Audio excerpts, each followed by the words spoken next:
Hello, hello, hello, everyone, and welcome back. Welcome back. This is Joe and Evan. And this is the What the Health episode of Obsidian Mindset. How are you doing, Evan? I feel phenomenal. How are you? Oh, phenomenal. I feel good, a little tired, a little weary, but just came in from a run, but I feel good. It's nice outside. Oh, that's a great way to start out the weekend. Yes, yes, yes. Although my legs might say otherwise later, but here we are. Yeah. But I'm really excited to go through these topics that we have. Some folks really said they loved the last couple of episodes and learned some cool things. We were able to debunk some myths and talk about some fads. So what are we talking about this episode? Today, we will talk about CrossFit and the life thereof, as well as we're going to focus on workout supplements, but particularly pre-workouts. Ooh, I got opinions. Well, I always have opinions, but those two things I have opinions about. This is the place. Yes. Okay. So CrossFit. I guess before we get into my experiences and your experiences and etc., what is, and it's interesting because I will talk about CrossFit. I know of CrossFit, but what exactly is CrossFit? Initially, I felt the same way. I didn't know. I knew how to describe CrossFit, but I didn't know what it was. Mm-hmm. So it's a little bit of a lot of things. And I'll kind of break down what I got so far. No, really, it really is. So I'll just throw out kind of the basis of CrossFit and then kind of how it builds up. So first, one of the major components of CrossFit and what they kind of market themselves as, which is, by the way, CrossFit is known as the sport of fitness. Mm-hmm. It gets that name because it focuses on a lot of what is called functional movements. Functional movements are our day-by-day movements, generally speaking. For instance, sitting up, standing up, sitting down, pushing, pulling, throwing, lifting, things like that. Those are your functional movements. Okay. And you can probably, if you're imagining CrossFit, you can probably already kind of see how that comes into play. Another large component of CrossFit are compound movements. So those being movements that involve multiple joints or kind of almost doing two things at once. Again, it goes along with those functional movements, things that we do every day.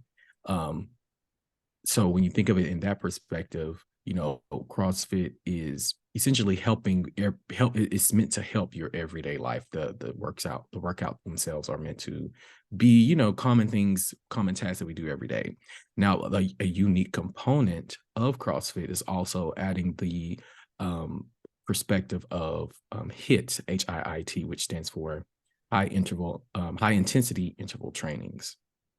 You can have HIIT workouts when you are increasing either your weight, the weight, or the duration, the time, or the intensity or the frequency that you're doing it.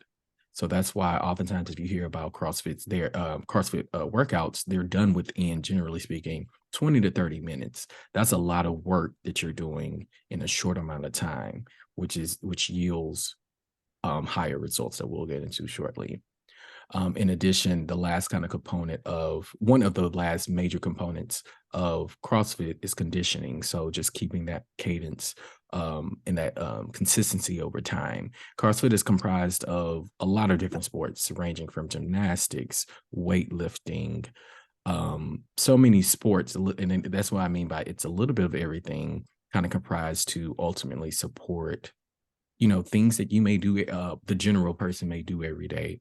The general able person rather can do day by day. Good point. Good distinction.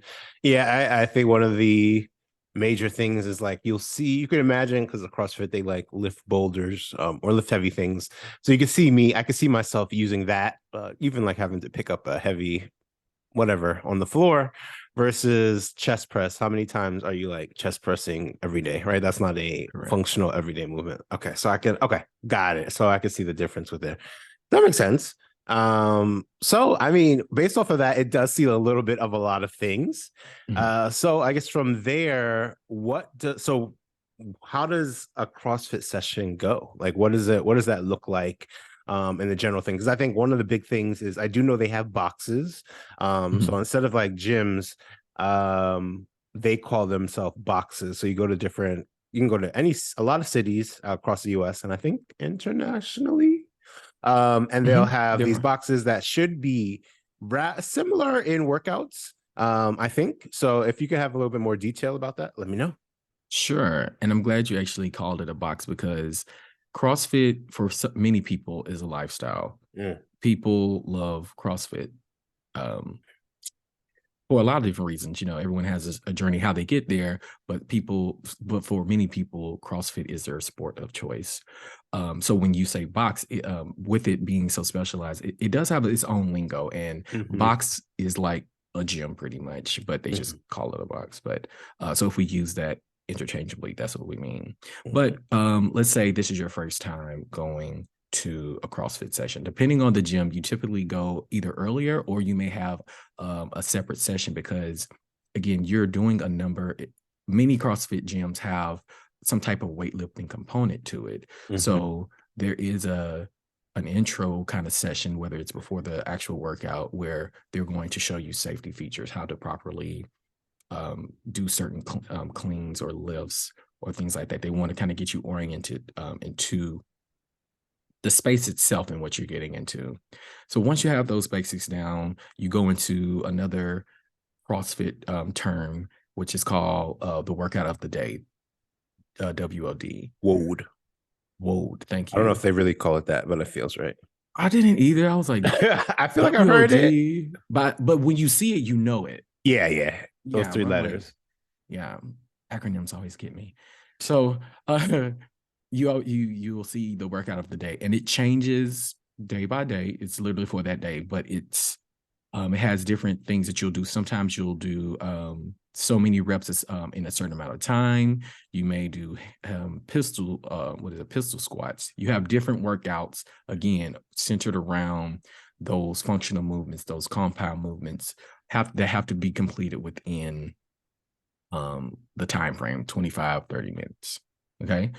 Then afterwards, even though some people I know don't always do it, you have your what is it, your cool down session. So Mm. generally, an actual good session will last 45 minutes. That's including warm up and cool down. But the focus is the workout of the day. And afterwards, I'm sure you'll feel accomplished and probably tired as hell too Mhm. after a really intense CrossFit session. That sounds about right. I think from the one I did, that sounds pretty on par with how we go. And I think it's pretty notorious of the workout of the day. I think you can even get it on the internet. It's not very closed off per se. So I think the main focus is to when you go into the box with the folks, there's more of the community as well as the under the guidance of a trainer or the coach that's there at the day. Yes, yes. And I'm glad you mentioned that. There is an official CrossFit website and they have a Mm-hmm. workout of the day. But some gym, I don't know if all gyms use that workout of the day Mm, or if some gym owners who are certified to, be kind of CrossFit coaches mix. make up their own too. Got it. So yeah, if you do it independent, this is a sport where you could essentially do it independently if you have, it's not like you have to buy a lot of equipment. Some people may already have dumbbells, or if they've done, certain sports, they may have some items already available to perform them at home. So yeah, you have both avenues. So I guess from there, what are some of the questions that people typically have about CrossFit? Because it seems like for me, I think a lot of times there is a shroud of mystery around it. I think people know what's going on, but they're not 100% sure. I think sometimes it doesn't feel approachable, but we can kind of get into that in our experience section. So I'd love to know like what are some of the questions that folks typically have about CrossFit? So the most frequently asked questions that people ask about CrossFit are, is it for me? And Mhm. is it safe? Ding, ding, ding. Um, let's start with the easier question. Is it for me? Um, essentially it is because, again, for the able-bodied person, it being, these functional things, it technically is for everyone. And there are a number of modifications to the workouts of the day.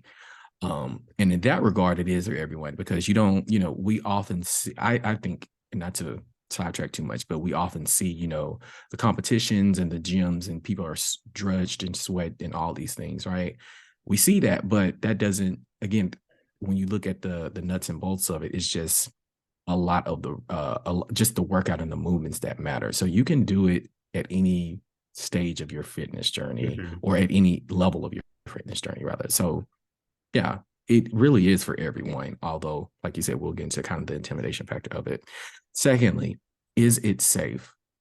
So I want to read this because I found this interesting from the CrossFit website, CrossFit's official website. They say, yes, CrossFit training is very safe, and sitting on your couch is actually incredibly dangerous. That sounds, what's that mean? misleading to me. That sounds like plausible deniability. Right. Oh, I love legalities. Nonetheless, so is it safe? Let me say this, as far as, we like to look up the research behind it. There have been very few studies on the injuries related to CrossFit. And the few studies that are out there, it's one main study that's just been replicated in different cities, and they've received that. Most of the replications kind of give similar results, which say that there are about 20% of individuals who attend CrossFit, about 20% of them will receive some type of injury. In the original study, there were about 380 participants. 75 of them within like a 3-month time reported some type of injury. Most common injuries were shoulder injuries, low back injuries, and knee injuries. Shoulders being most commonly done or associated with some type of gymnastic movement. For instance, wall stands, is it? They do wall stands. They got the rings. Yeah, and that's when you're thank you, the rings, or some type of hanging, maybe like a pull-up hang, or like if you're using the wall to support you while you're upside down and you're balancing on your handstands. That's what I'm saying. So those type of movements. And with and the low back injuries were most related to powerlifting moves. So squats and things like that. Yeah. So again, there were, and all of these studies, people had to report, that they were injured. And all of these are really first-time injuries as well. What the studies did lack, though, were the severity of the injuries. And first, they were self-reported, but also they didn't report the severity of the injuries. So we don't know if some of these people went to the hospital, if they received some type of follow-up, follow-up care, if they're still battling it, and they just had to they had to modify their workouts, what have you. So there's a lot of, influence still in the research that's out there, because much of the information that we find about CrossFit is empirical, meaning like it's just based on experience, which is valid. But to make the best decision if CrossFit is for you, let me say this: I like to weigh both experiences of others and people similar to me, as well as what can we kind of back up with science, facts, or facts. Thank you. That's what I was looking for: facts and figures. Okay. Those are so, and I think one thing so I think before we get into experience, it's interesting because it is a sport in essence. Because a lot of these gyms they actually like compete, because there is the CrossFit Games.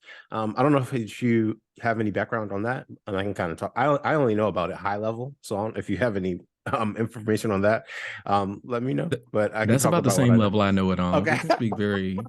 So I've seen it. I think it's even on like ESPN or maybe online. Yes. But they've stepped their game up over the last couple of years. So it's like I think you can like do some of these workout of the days and have a certain time and qualify.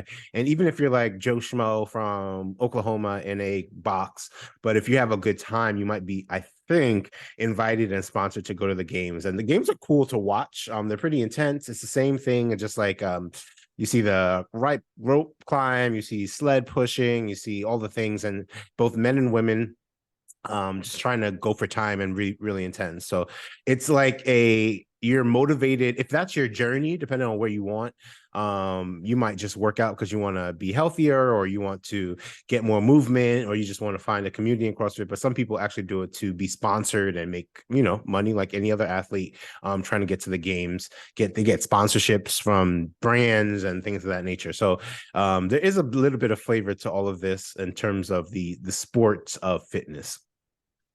It's interesting. I find that part interesting. It is. I think that's how I got interested in CrossFit, was seeing it on ESPN, the CrossFit's game. So it was super, it's cool to look at. It looks like a fun sport. Motivating. So that's about all I know about it too. Maybe we'll have to look into that next time.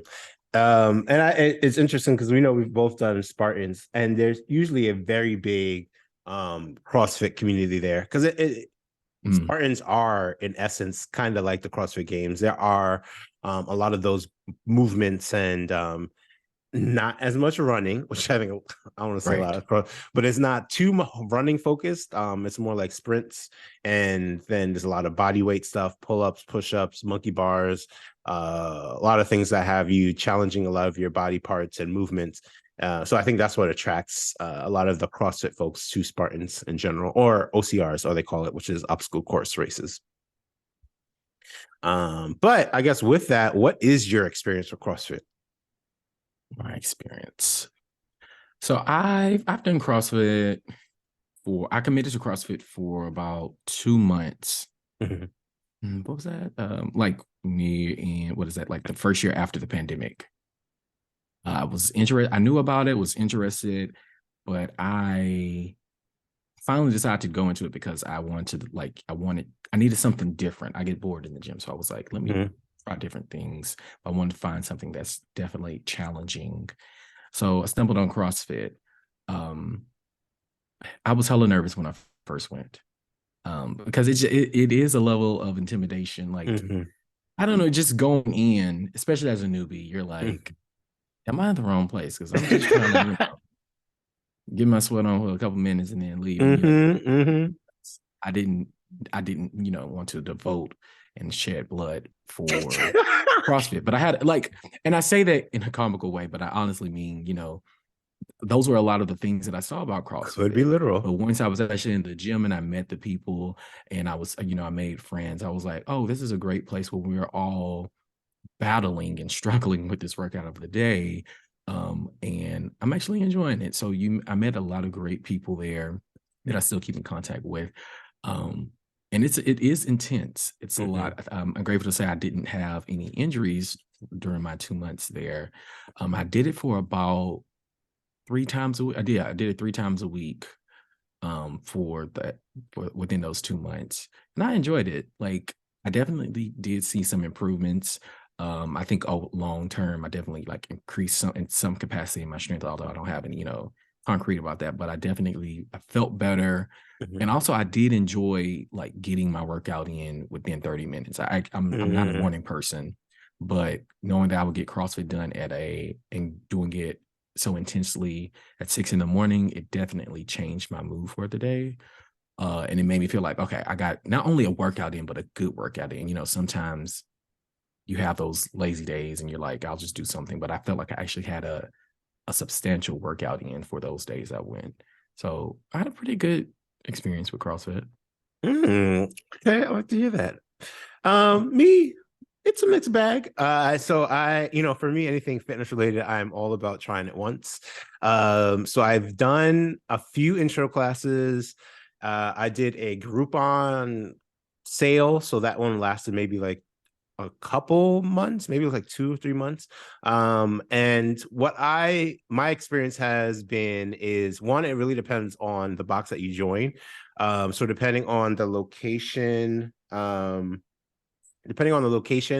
depending on where part of the city it's in, it's going to be very different. There might be some places that are more in the bougie part of the city, and that's the kind of clientele that you're going to see, or the community that you're going to see. If it's in a little bit more space where the community's mixed, or mixed in terms of socioeconomical status or race. You'll kind of see that in the box as well. I think that kind of determines how I feel, I guess, when I am interacting with the boxes. So one of the deals, it was in a little bit more of an upscale area. Didn't really like that vibe as much, but kind of when I went into an area that was where I lived, it was a little bit more enjoyable. I think also seeing more Black faces was more of I felt more comfortable. I enjoyed it, but there's not as many, even though I was in Brooklyn. And it was very interesting. So I did get the first experience of like intimidations coming in, because it's like you come in and it's not like I can just go to the machine I want. You're kind of Right. you have to do whatever's everyone's doing, right? It's unless it's like the warm-up piece. No, not even the warm-up you do together. So it's like you're in there, and you do, like you said, the intro class, and just kind of to get you up to date of how we work out, but also like what CrossFit is and how we work as a team. So then you have the regular class, and it's like they throw you in, right? It's not, it's, they do, if you're a beginner, it's a little bit easier, but we're trying to push you. You're going for the most. It's like you're going to compete, even if you think you look different, or if you think you're quote unquote not healthy. It's like, no, we're just all doing this to finish as a team. So I appreciated that. It is very community based. I feel like it is most of the boxes, and I think, box to box have different cultures, but they're mostly inclusive, especially if you're thinking about LGBTQ. So from that standpoint, it was cool to kind of see what the workout is and kind of all perform it, especially if you're one to like need competition with friendly folks or friendly faces. That's fun. But I think the part that I had some qualms with is just like it did seem very like injury heavy. Like you said, it's not empirical data, and I did get injured. But I think it was my lower back for a little bit, but it feels like for some reason it just felt like a badge of honor. Not for me. When I went there, from one of the boxes I went to, this girl was like, yeah, I just coming back from a 4-month injury. And I'm just like, what? Like, You welcome you or said, right. She said, congratulations. it's like everyone was like, oh yeah. And I was just like, that's a little strange. So it was just a little weird that the injury seems like it's a part of it, but then again, it's like it's kind of like a sport, right? Like you're similar might be for football, right? Like you're out. I don't know if it's a badge of honor, but it's like it's a part of the culture. It's kind of baked in. Like you're expecting. I know I might get injured, but I'm doing this. I'm thinking for the long term. I'll heal up. I'll do whatever. I'll do yoga, which I think is a normal thing, like doing yoga in tandem with it, and I'll move on. So yeah, I think I understand the elements of it. I appreciate the elements of it. It does push you, especially if it's things that you're not comfortable with. If you're someone that go in the gym, you're like kind of like a deer in headlights, not sure what to do, not sure where to go, not sure how to do something, or if you need to challenge yourself, and you want to be pushed a little harder to do things that you might normally do. And even if there's like things that might not be in your typical gym, like a rope, right? Like there's one thing that I've been trying to do is like learn how to rope climb for the Spartans, but the typical gym does not have a rope to climb. So there are things that they have to their advantage that could be something that you'd be interested in. So I think it's always worth a try. If you don't find one that you like in the beginning, try another box, because there might be another vibe. Correct. Try. There are different boxes to go to, different vibes. Something that we do need to acknowledge: the price. Oh yes. Oh yes. As you can tell, I did intros and a Groupon. So yeah, I should have did Groupon. So it was good. Like transparency. So most of the time, your first session is typically free. Your first workout is typically free. Yep. And oftentimes the boxes, they like to offer some type of, like try it for a week, test it out. Yep. For $100, couple of dollars. But if it is a commitment, it can be a large financial commitment too. Like even for the 2 months I was there, the first month I think I paid $150, and the second month it went to like $250. It was going to be $250. Yeah. So it is yeah, thank you. For unlimited sessions. For unlimited sessions, you pay a monthly price, or you can pay about, I think 20, it was, and don't quote me on this, it was about $20 for like a walk-in session if they had any slots available. It'll be different from box to box, but that is something that I like. I at the time I was like, okay, I want to try it, so I'll commit to it. But it can be pretty it can be pretty expensive, especially when you compare it to, like a Planet Fitness where it has most things Mm-hmm. that you need, or even investing in workout things at your workout equipment at your home. Mm-hmm. So again, it's a lot of processing that you have to do before you decide, okay, this is a sport for me. But Yeah. for me, it wasn't something that I said I need to have it in my life. Mm-hmm. So I'm going to invest in it. And I'm like, if that's what you want to do, it fully, like, do it. But it can be a lot, I think. Partnership. What about you? Yeah, similar. That's why I think they do a good job of trying to get you in the door, showing you all the benefits while you're paying the low price. Mhm. And then you kind of have to make the decision if it's worth it at the end of the trial. But I think similar to anything, you got to do the pros and cons, weigh it out, and Mhm. see if it's worth it. So, I guess what are the pros and cons? I guess from there, or Pros. what are some that you experienced before you made the decision? I guess not to continue. Well, I chose not to continue primarily because my focus was on running at the time. Got it. So I went into CrossFit with the intention of it will supplement my focus, which is running and eventually triathlon. So I mean, Got it. I plan to do it again sometime, but it's like it's just going again just to be support while I do everything else.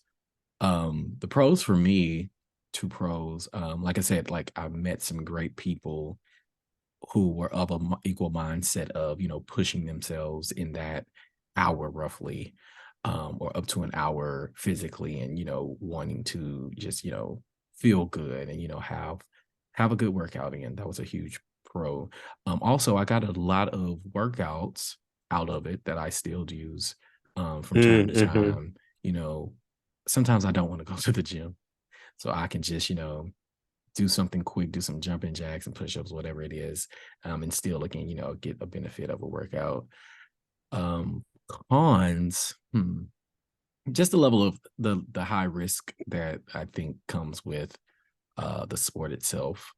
That was definitely one of the things that was like, I want to be cautious of it. Um, yeah, I think that's it for me for now.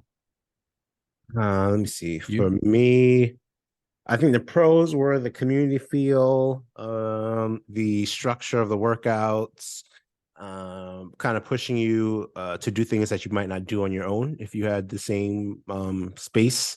I think the also some of the different dynamics they have outside the traditional gym. I appreciated those. Mm. Cons for me were, I guess, the scheduling because it's specific Uh, times, and if you can't make those times, you're out of luck for that day or that week or whatever that looks like. So it's yes. typically like 6, 7, maybe 8, 9, and then Hmm. it'll stop until 5, 6, 7, or something like that. So Yeah. there's very specific times that it's open. Price, that was I think that was the major driver why I didn't continue. It was also the injury laden part. And lastly, and this, I think they used to have this very cult like feeling to me. Um, Hmm. I think it's gone away, or maybe I don't associate with as many people recently, but it seems like it's not as bad as it was, like, let's say 10 years ago or 7 years ago. Because there was like this joke was just like, how do you know someone's in CrossFit? It's because they'll tell you like before you even ask. It was very big of saying like I do CrossFit as a badge of honor, but to the point of annoyance. To say Hmm. the least. Hmm. So I think that was a con. I don't think it's as big anymore, or it's not as prevalent to me. So that's like a semi-con. But yeah, those are the biggest things that were the downsides to me. Okay. Okay. It definitely is the cult-ish Cultish. vibe. It's just very like, but once you're in it, like you kind of understand, and you kind of like you're you're in it, right? Like you're with the people. It's like you're speaking another language, right? Like you said, all the acronyms and stuff like that. If I told someone the Mhm. word, And they're like, you mean wood? But if you're in it, you already know what that is. So it's curious, interesting, even though I hate that word.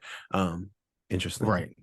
But I think and this may go, I guess, to how CrossFit is marketed, because it is, I think a lot of the people who have kind of this pompous arrogance to them being in CrossFit is because you do feel like elite in a way, because you are like doing this hard thing in this short amount of time. Like you are like busting your ass. Yeah. So it is a level of pride that comes with it, but it kind of supersedes almost any other sport. Like, oh, you just work out. Well, I'm a CrossFitter. That's kind of, I think, at least what I'm hearing you saying and what I've experienced, it has come with CrossFit, that it is like this just very pompous way of, saying I am fit. And, it just makes me think about like when we had our book club about just how that level of fitness, inadvertently makes others feel as if they, wherever they are in their journey, it isn't the same. It's like, you have to be you have to do CrossFit to be the form of healthy or what have you. Yeah. And I think, again, it is, to, I guess, counterpoint my own argument, it is person by person, box by box a little bit, because you will go to some places and it's all different body types there, right? Like it's, all types of, body fat and ways of life, and wherever you are on your wellness journey. So, it's not all of that, but I think there is a lot, or at least in the beginning, there was a lot of that feel. And I think that kind of added to why either folks didn't go back or why it was a certain type of people that went there. But yeah, that's from my experience. So since that is your experience, what would you rate CrossFit? How would you rate it? 1 to 4? 4 gyms being hell yes, 1 gym being hell no. I would say I'll give it as an entity maybe like a 2.5, 2.75. In terms of like their workouts, I'd probably give it something higher, like a 3.25. Because I do like the quick workouts. It's just like the actual entity and the price and some of the other things kind of brings it down for me. Yeah, so you're breaking up gyms. You're crushing gyms and kind of sprinkling. I'm very specified. I'm categorizing. That's not fair. 10s across the board. Yes. Just some. Understood. I'm going to give CrossFit a 2. Ooh. Yeah. I think there are equal pros and I feel like there are equal pros and cons to it. It's just this level of like, do I opt in or do I opt out? You get a lot out of it. You get a lot out of, you meet people, all these things, but also you are putting yourself at a lot of risk. It is a lot of risk. Sometimes it just isn't for everyone. And it's a lot. One of the things, if it's not for you, it's not for you. And it's probably not discrediting anyone, but it may just not be for you. Yeah. And I think it's important to also note that, and we didn't bring up the top, like CrossFit is just a form, like, well, you did mention it's a form of HIIT workouts, but there are other alternatives.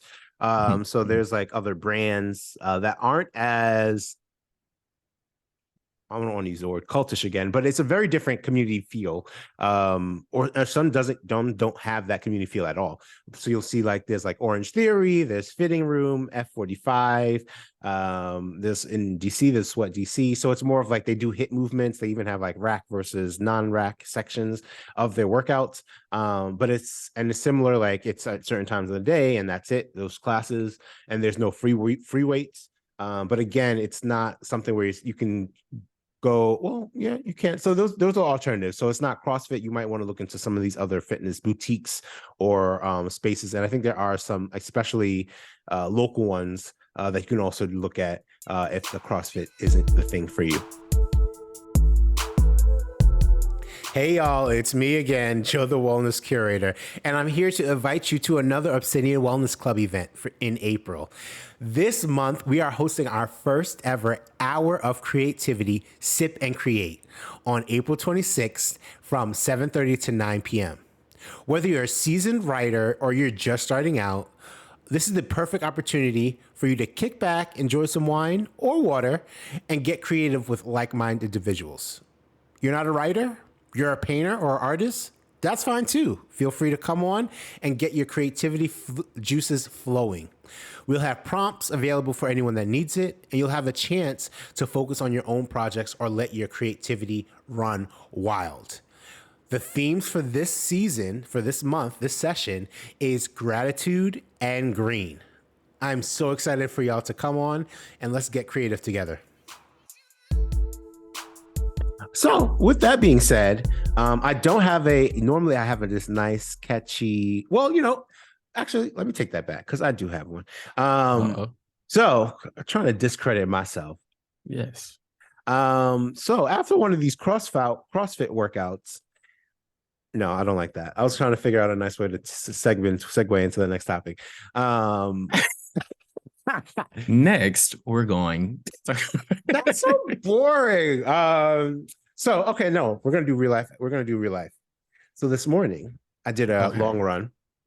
And before I do long runs, I usually take either amino acids, this optimal nutrition amino acid that gives me a little bit of energy, and BCAAs, or I take honey stingers.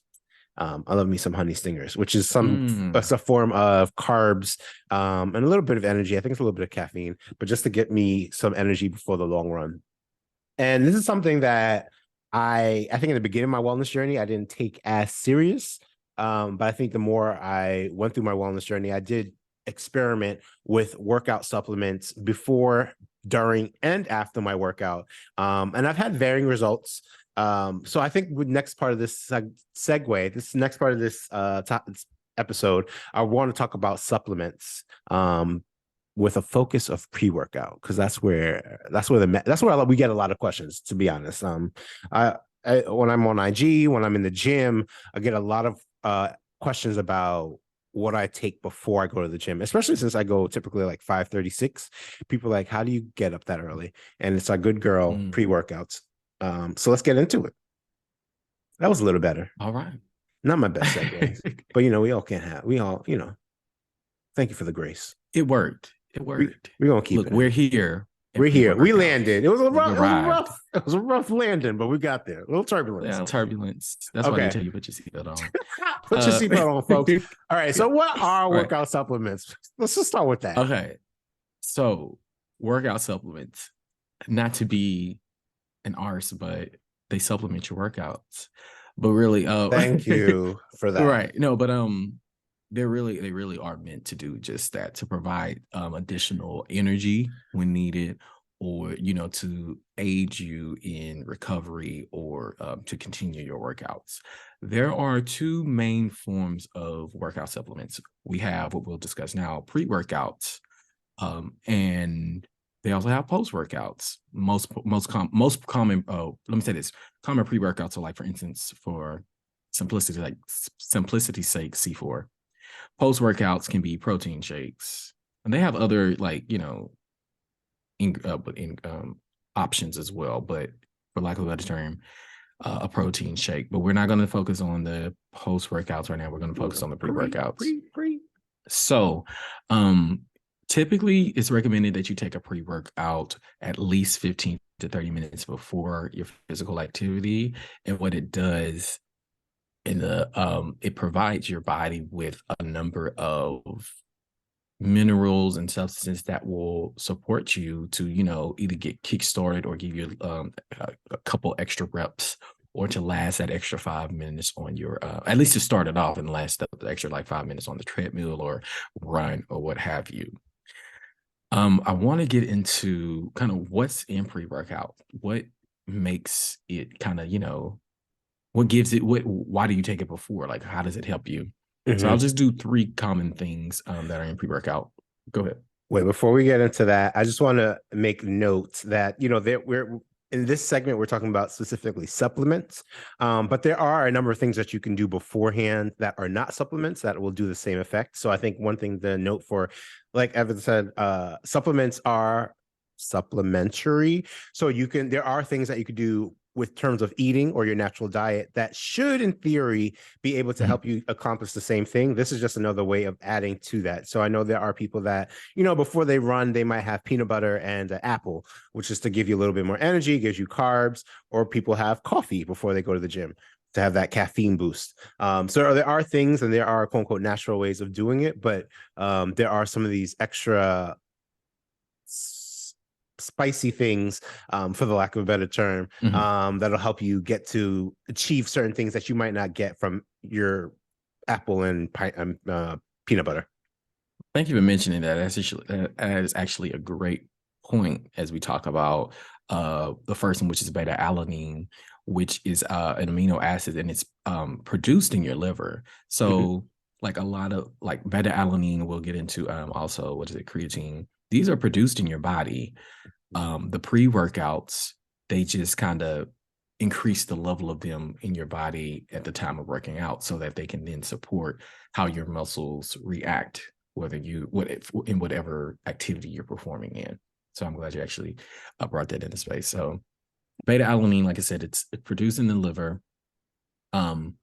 It's very, that supplement, I mean, that amino acid is very most useful, let me say, in muscle recovery and supporting just the energy cycle that happens in your muscles when you're using them.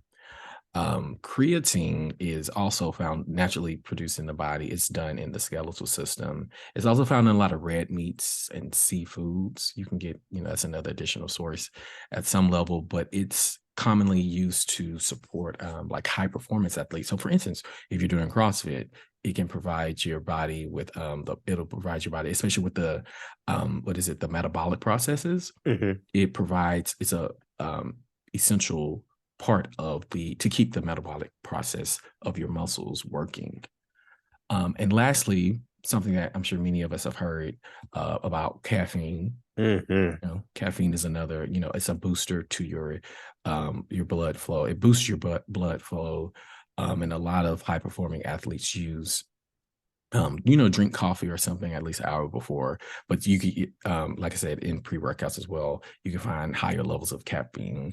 And that's probably why you are able to go to the gym so quickly or urgently in the morning, because you're having probably a higher dose of caffeine compared to when you may even drink coffee. But it gives you that jolt, and it goes into your digestive. It is absorbed through your digestive system, and it goes to your body far quicker than digesting food or breakfast. So very quickly.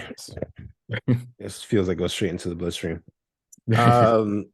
Okay, so I think, and before we get into our experiences, I think there are a lot of brands and there are a lot of types.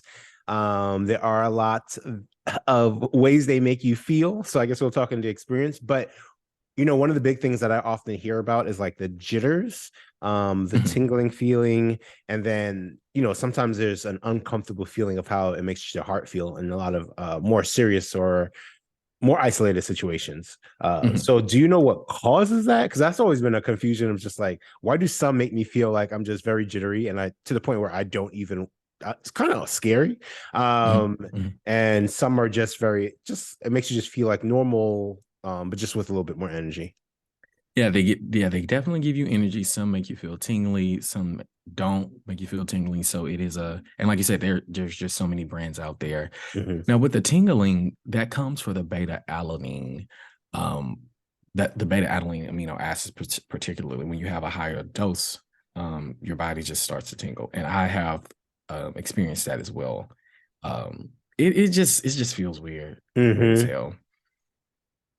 So that's where a lot of that tingling comes from. And also you can get jitters from a large amount of caffeine in your body too. That's true. So something I do want to point out about pre-workout supplements that I found interesting is that the FDA, the Food and Drug Administration, doesn't monitor or they don't necessarily regulate.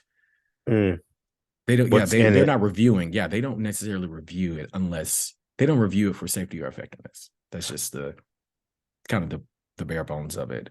But what we do have information on is that each of these different components, like beta alanine, creatine, these glutamines, they have been they do aid in performance. So Hmm. that what we know. So depending on what supplements you use, sometimes some supplements add a lot of these other amino Mm, acids, these branched chains, and you may not a consumer may not necessarily know everything that's in there. They just see it as a pre-workout. hmm. So for that reason, you should be mindful of and understanding of what all is in a specific pre-workout before you take it, because your body may respond to it differently, especially in addition to the dosage of these different things, the additives on there. Now, beta alanine and caffeine have they are approved from FDA. Like, they say, what I'm saying is, they say like these are safe things to have Amino into ingestion in your acids. body. Yes, amino acids.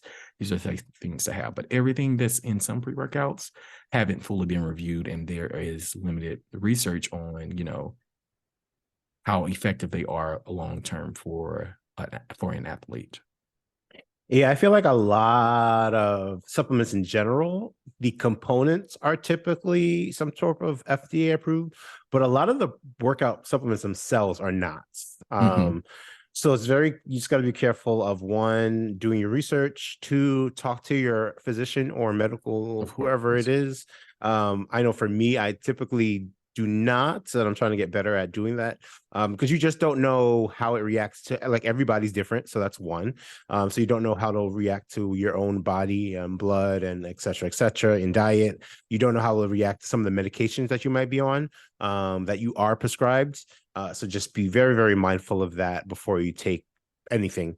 And three, it is also going to be experimenting sometimes, and seeing what works, what doesn't, kind of leaning off of it, on of it. So I guess the best step next would be to talk about experience. So do you want to go first? What is your experience with pre-workouts specifically? Sure. Yes, I don't like them. I don't like them. My body is No. sensitive. No, look, I don't like them because I had a like when I started them, I could not get used to the jitters, and I didn't. I stopped them for a while because I couldn't find a pre workout that made me feel like good. All the ones I had before, they gave me the jitters, they gave me the paresthesia, that's the tingling, they gave me all of that, and I Mm. was like, oh, I hate this. So, but then I also I was like, damn, I don't want to wake up early and have to cook breakfast, if I'm being very honest. Nonetheless, when I started picking back up like endurance sports, so like running and biking and stuff, I finally found some like, what is it, the goos? Yeah. Goos are like anyone who Good doesn't know, gel. yeah, they're gels that contain um what is it, branched amino acids and caffeine, and they kind of they stimulate you, especially while you're in the middle of a run. Some don't have caffeine if you don't want, because some Thank people are you. Yes. anti-caffeine. Some do, some do not. Mm-hmm. So I started getting back into those, which they're fine. They do what they need to do, but they don't give you. It's not a pre-workout esque feeling. It keeps your body at a good, stable energy pace, and gives yourself carbs that you're probably going to Yeah. lose while you're running. So yeah. Yeah. Yeah. So to get back to pre-workout, yeah, I don't really like it. I try not to use it. I am on that side of I'll just eat a peanut butter and jelly sandwich You're before. team natural. That's possible. Kind of natural. Kind of Natural natural. adjacent. Nah. Yeah. But yeah, that's my experience. I have tried a lot of them. I use them. I am a fan. I think what I've learned is which ones work for me, which don't. I think there are some that did not work for my body. It felt like it was making my heart race. Just not like that. So I stopped those. But I am a fan. Oh, they're not sponsoring me, but I'll say it anyway. I use C4. I love that brand. I don't get the jitters per se. I do get like a feeling of a rush and ready to work out. My workouts are usually more intense. I do end up like sweating a little bit more. Um, so I do like that. I don't use that when I'm running. I don't like the feeling of C4 while running, but it works for lifting. I use Optimum Nutrition amino acid or amino energy for when I'm running. So it's not as jittery, it's not as heavy. But it's like this, they brand it as something you can have when out through any day, any time throughout the day, just to give you energy. So I like to use that because it's kind of lighter. So if anyone wants like a lighter pre-workout, I would say try amino acids or amino energy by Optimum Nutrition. One thing I'm very big on is I don't take pre-workouts all the time. So whenever I am done with a batch, I try to wean off of it. So I won't use it for like a month or two. So that one, it lets your body kind of get it out of the system. Two, I feel like when I did it for a long period of time, I kind of lost the value of it and my body got used to it. So it's just another way, even like when you train, you should like stop doing certain things and switch it up. So it's just another way to keep your body always guessing, and to help you improve your body and not get too reliant on any of the one thing. Just some things to be noteful of. This does impact, I believe, your liver. So, when you're going to your doctor, just be very mindful of that, because you don't want that to be in flux, because that will have long-term complications. So just make sure you're always talking to your medical professional about that. And yeah, just be careful and know what you want. If that's what you want, if you don't like the feeling, you got natural options. And there's different levels of energy. I do like the fact that it does kind of prompt you to get to the gym, because Yes. I do not want to sit around with 30 milligrams of caffeine But in my body. the worst feeling is when you take pre-workout and then you don't go to the gym or something happens where, because baby, you're just like, I guess I got to clean the whole house. Yeah. It's like, I got to do something with the energy. It's because it's there. It's like you're the pistol waiting to like go. That's going to be the next episode. What happens when you take pre-workout and don't work out? I was about to say about to be a live demo, but I don't think I don't think I got that. You're bold. So wait, that was so what are some of the pros and cons? I guess let's go with that. Let me see. I think for me, pros, energy, sweat, keeps me going, keeps me focused. I'm usually very focused in the gym of like, I'm working on this. I'm really big on not going on the phone. I don't really pay attention to anyone else. I think it does help with focus, and zoning in. What else? I think it does help you lean out. It depends on which one you use. There are some that focus on like hunger suppression, some focus on giving you a little bit more leaner body, depending on what their BCAA mixture looks like. And that's basically what everyone was talking about before. So I think those are the pros. Some of the cons for me, jitters, side effect, it's just another price that you have to pay, some a little pricey. Don't know what's in them, some of them. And I think those are my major ones. Anything to add? Just an additional pro. It works. It does. It does boost your performance. Sometimes a little too much. Yeah, it works. Like it you can tell a difference. Let me say this. In my experience, I have noticed a difference from when I use pre-workout compared to when I did not. A con, and I guess to say consideration, it's an overwhelming number of products out there that for you to choose from. So I mean, I don't know, maybe you'll try them all, but it can be a lot to find, the one that works for you, marketing tactics, what have you, but it is a lot out there. Yeah, and reputable. By the way, there are brands that show that they are third-party reviewed. That means, they have had an outside agency kind of verify that what's in there and what they're saying is in there are recommendable recommendations per FDA and stuff like that, on specific, additives and what have you. So it's kind of, I guess, like both a pro and a con. There are some third-party reviewed ones, and maybe we can add the link to the website. I did find that for you to check. Anyone can go on this website and find like, what is this L-glutamine? Is it safe? Got it. Is it, is it approved? Is it okay to have in such a product? So we can add that. But as well as there are some that just add a bunch of everything in there. So yeah. That'll be it for me. Good call. So what's your rating? What is the gems? What is your rating? I'm gonna go with this 2 again. Dang. Okay. No, I'll go with 2.5. Don't let me pressure you. You did. I'm gonna go with 2.5. Okay. I'm gonna go with 3.5. I'm a fan. Just to be responsible. And listen to your, don't just take it, listen to your body. If it Yes. don't feel right, don't do it. You can't, even if the dosage says take a scoop, it's okay to do half a scoop, right? It's just, Mhm. I wouldn't do Mhm. more when the dosage says, just you could do less.